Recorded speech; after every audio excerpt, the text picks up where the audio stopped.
या महत्वाच्या वेळी आमचे पंत देखील इकडे हजर आहेत हे चांगलंच.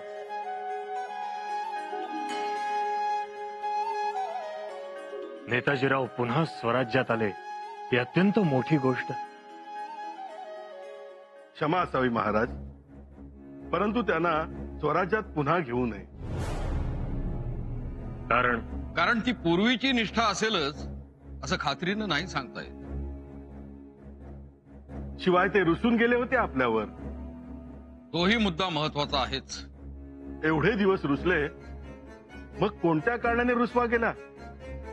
का पुन्हा आठवण झाली स्वराज्याची? तेव्हा नेताजीरावांनी आदिलशहाकडून 4 लाखहून एवढी मोठी रक्कम घेतली आणि चैन केली. आम्ही मात्र खात होतो खस्ता. याचं काय? मोरोपंत, तुम्हाला असं वाटणं साहजिकच आहे, पण तसं काहीही झालेलं नाही. नेताजीराव आमच्यावर ना कधी रुसले होते ना कधी रागावले होते. परंतु महाराज, त्यावेळेस त्यांना आपण म्हणाला होतात ना, समयास कैसे पावला नाही.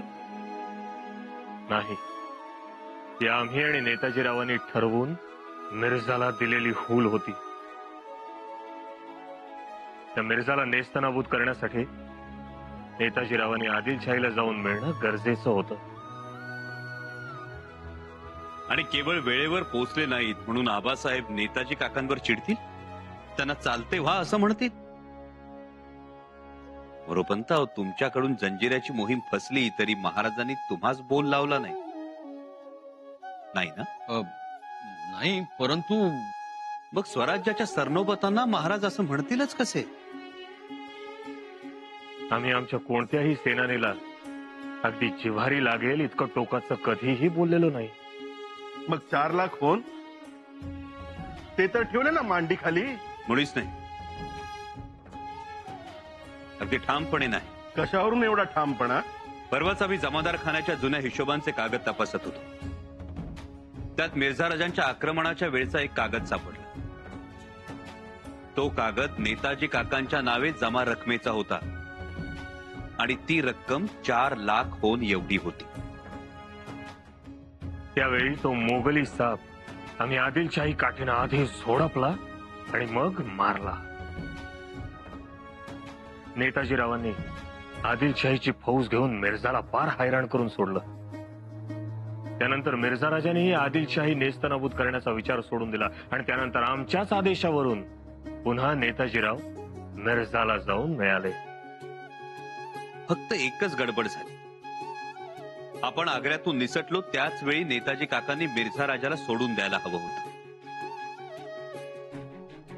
शंभूराजे, आम्ही तेव्हा तसा निरोप पाठवला देखील होता, पण आमचा निरोप त्यांच्याकडे पोहोचण्या अगोदरच औरंगजेबाचा आदेश मिर्झाला मिळाला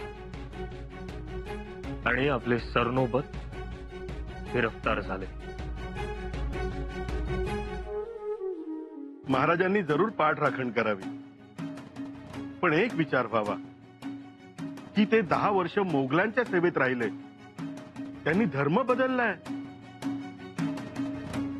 आणि बाटगा मोठ्यानं बांग देतो, मी खरा आहे, मनापासून तुमच्यातलाच आहे असं दाखवण्यासाठी दुस्साहसही करतो, अशी अनेक उदाहरणं आहेत. म्हणून त्यास स्वराज्यात घेऊ नये महाराज. आम्ही आता त्यांना पुन्हा स्वराज्यातच नाही तर धर्मात देखील घेणार आहोत. धर्मात घेणार पुन्हा? अरे देवा! का नाही घेऊ शकत त्यांना धर्मात? महाराज, माफी असावी, पण एकच गदारोळ होईल. लोक हा प्रकार कितपत स्वीकारतील शंकाच आहे. कुणी स्वीकारेल न स्वीकारेल, पण शंभूराज, महाराज माफी असावी. हा, पण एक गोष्ट कळली, आमचा धर्म बदलला पण आपल्या माणसांची मनं बी बदलली. आता आमच्यासाठी या स्वराज्यात जागा नाही. महाराज, आपल्या पायाचं दर्शन घडलं हे सुधिक लई झालं माझ्यासाठी.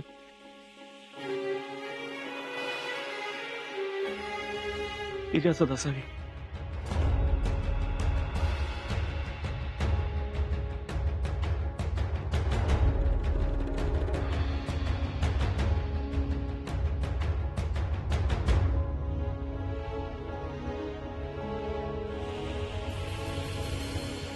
नेताजीराव,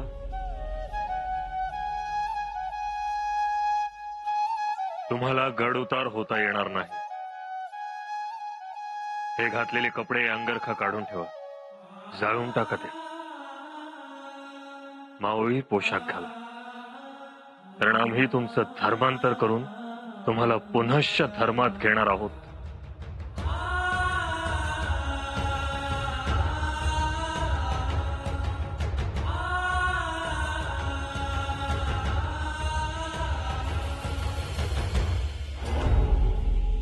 खूप चांगला निर्णय घेतला महाराजांनी, तोही काळाच्या पुढचा. होय तर अहो मला बी अप्रूप वाटतंय महाराजांच्या निर्णयाचं.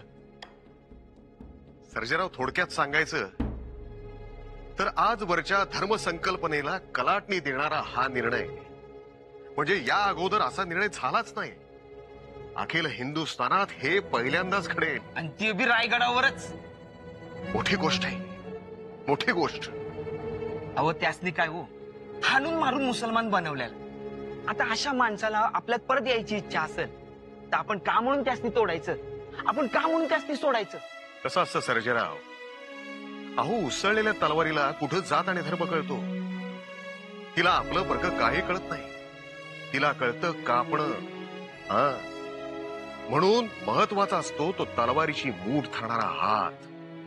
आणि तो हात महाराजांनी राखला याचंच आम्हाला कौतुक वाटतंय. लाख बोलला. तरीही रात्रभर झोप नाही. काय होणार या शुद्धीकरणाचं म्हणून, कारण काही अडकाटी घालणारे असतातच ना. ही जमात तर सगळीकडेच असते, चांगल्या कामात बिब्ब घालणारी. म्हणून नेताजीराव धर्मात आले की पहिला जगदीश्वराला अभिषेक दुधाचा. खबर सच है? बिल्कुल सच है. एतबार नहीं होता. शिवाजी शिवाजी नहीं, परेशानी है परेशानी. हाँ काजी साहब, बड़ी परेशानी है. अब तक तो सब सही चल रहा था. काफिरों को इस्लाम कबूल करवा के अल्लाह का फरमाया नेक काम कर रहे थे. लेकिन अब हवा ने अपना रुख बदल दिया है. मोहम्मद कुली खान हिंदू बन गया तो गजब हो जाएगा. गजब नहीं काजी साहब, कयामत आ जाएगी, कयामत. और अल्लाह हमें माफ नहीं करेगा. आलमगीर बादशाह के सामने क्या मुंह लेकर खड़ा रहेंगे? वही तो डर है. हम पैदा इसीलिए हुए हैं कि अल्लाह का पैगाम सारे जहां में फैलाए, पूरी दुनिया में इस्लाम को कबूल करवाएं. पर ये शिवाजी मजहब का बंद दरवाजा खोल रहा है. अब जो आए हैं वो जाना भी चाहेंगे. वो तो जाएंगे. मैं तो अल्लाह का बंदा हूं, लेकिन मेरी माँ, भाई बहन सब बोलेंगे ना कि हम फिर से हिंदू बनेंगे. मतलब मजहब खतरे में है. एवढ्या अंधारातून येणे केले? हा, आता अंधारात चालायची सवय करायला हवी. सोडा हो, काही अंधार बिंदार नाही. महाराज बोलले, पण ते धर्मात ढवळाढवळ करणार नाहीत. परंतु आदेश निघाले धर्मांतराची तयारी करण्याचे, हुकूम सुटले शुद्धीकरण करून घेण्याचे. आता घ्या तुम्हाला. तुम्हाला काय वाटते? महाराजांनी सांगितले आणि ते लगेच होईल? अनुभव असा आहे की ते करतो म्हणाले की करतातच, मारतो म्हणाले की मारतातच, आणि छाटतो म्हणाले की छाटतातच. आता नेताजीरावांना धर्मात घेतो म्हणालेत ना, मग घेणारच.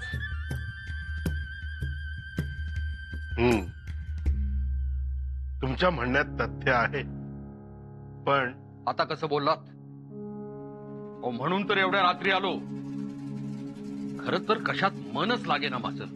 अहो, सच्चा हिंदू असेल ना तर त्याला हे पटणारच नाही. त्याचं मन चलबिचल होणार. खरं पाहता त्याला झोपच लागणार नाही. पंत, खरंच अगदी मनातलं बोललात माझ्या.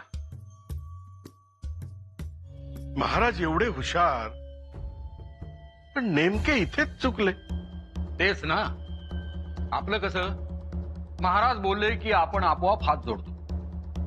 पण काळजी याचीच वाटते की त्यांना धर्माचे ज्ञान नाही. हा मुद्दा अगदी बरोबर बोललात. राजकारणात त्यांच्या एवढा पारंगत कोणीही नाही. हो म्हणजे नरपती, अयपती, गजपती, गणपती, पुरंदर आणि शक्ती. पृष्ठभागी. अगदी खरंच. महाराज एवढे बलवंत, पण राजसत्तेत, धर्मसत्तेत नाही. मला तर असं वाटतंय भावनेच्या भरात महाराज बोलले असतीलही, परंतु आपण पुन्हा एकदा महाराजांशी बोलू. हं? हो, भेटू आणि समजून सांगू महाराज काहीही करा, पण धर्माची चौकट नका बदलू म्हणून. चालेल, करू आग्रह.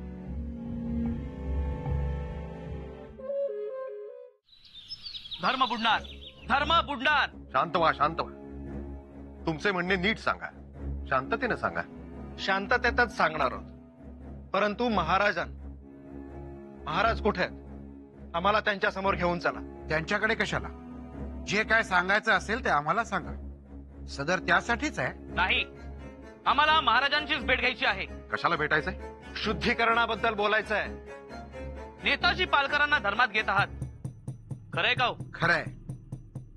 आणि शुद्धीकरणाची तयारी सुद्धा पूर्णत्वास गेलेली आहे. निराजी पंत, काय हो, तुमच्याही लक्षात आलं नाही का अजून? हे बघा, तो मुद्दा इथे येतच नाही आणि मी तरी महाराजांच्या शब्दापुढे जात नाही. महाराज जे करतात ते योग्यच करतात. बाळाजी, आवजी, अहो तुम्ही तरी हे थांबवा. महाराजांना थांबवायचं? त्यांनी आम्हाला थांबवलं, नाहीतर आम्ही आतापर्यंत पोचलो असतो अरबस्तानात. गुलामगिरी करत असतो. त्यामुळे महाराजांना काय सांगायचं, त्यांना काय बोलायचं, हे तर सगळंच जाणता. याचा अर्थ शुद्धीकरणाचा विधी होणार. हो, होणार.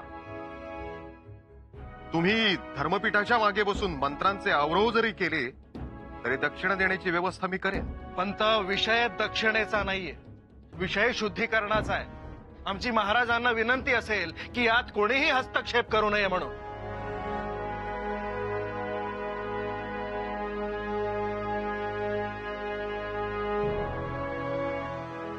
पंत हे सप्त नद्यांचं जल.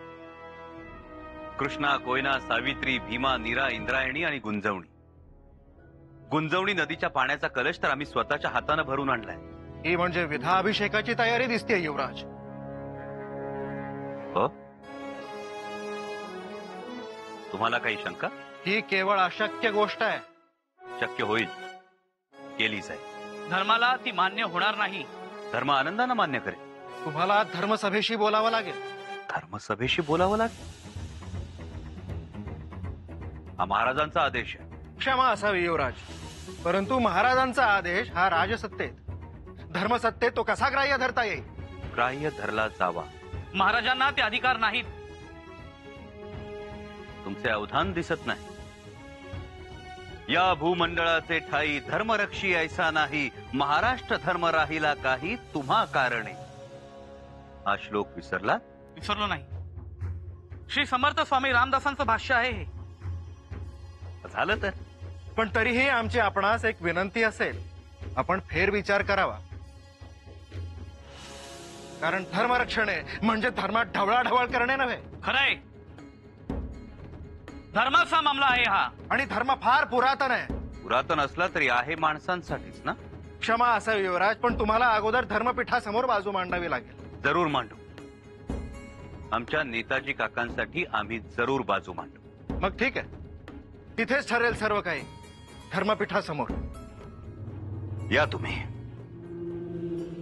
चला.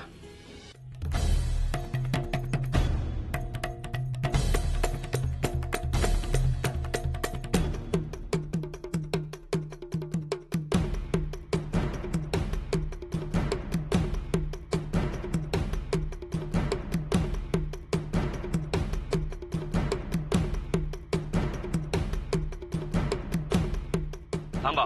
अरे कोणास अडवतोयस? हे धर्मपीठाचे प्रमुख, रामेश्वर भट्टांचे शिष्य, प्रकांड पंडित वेदो भास्कर आचार्य विष्णू शास्त्री आहेत. मग असं सांगा की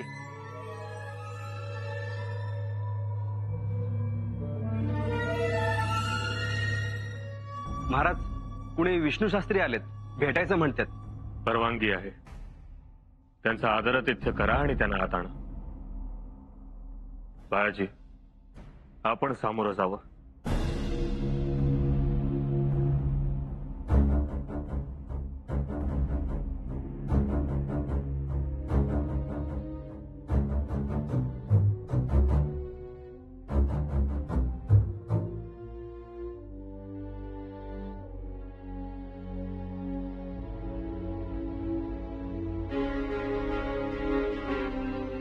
हे प्रभू, हे राजा, विष्णू शास्त्रींचा आपणास सादर प्रणाम.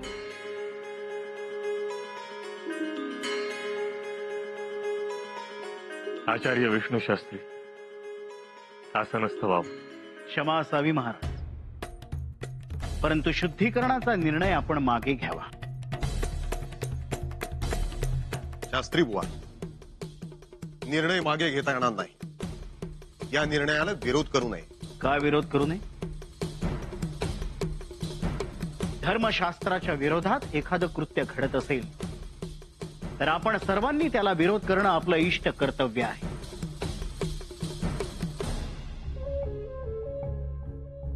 पण त्यामागची भूमिका तरी समजावून घ्या. ती आपण समजावून घेऊच, पण त्याआधी पट्टा लागलेल्या या नेताजी रावांना आपल्या धर्मात घेणं थांबवा. परंतु लागलेला बट्टा काढून टाकता येईल. बट्टा असा सहजासहजी निघत नाही. शिवाय तो काढायचा की नाही हे धर्मसभा ठरवते.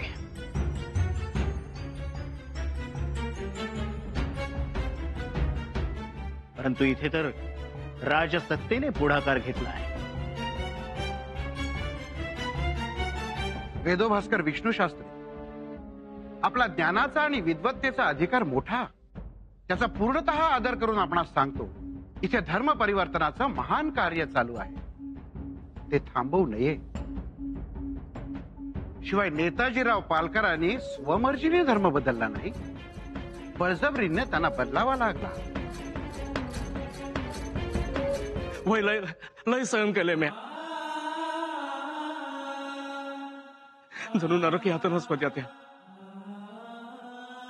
म्या धर्म बदलायला नकार दिला तर बादशाहनं माझ्यावर लय अत्याचार केले. असुरानं पाठ सोलून काढली, माझी चामडी लोळवली.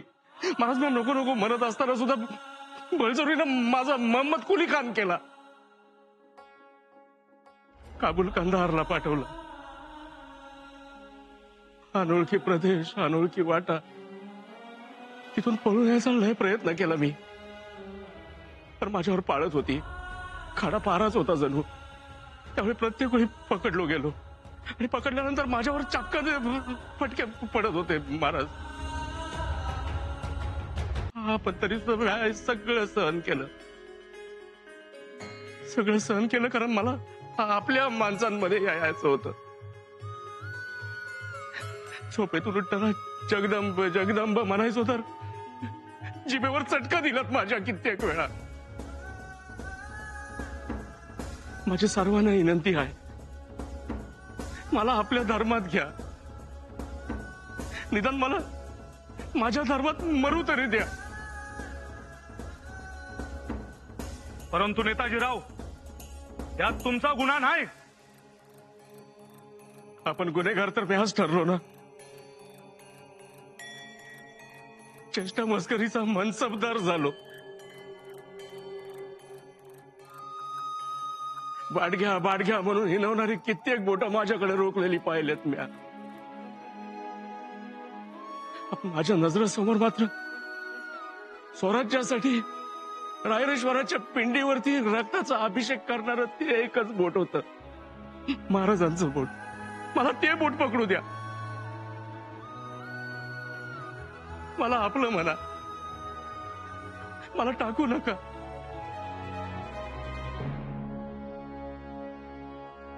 हे सर्व खरं आहे, परंतु खरं तर केवढं हृदयद्रावक आहे हे.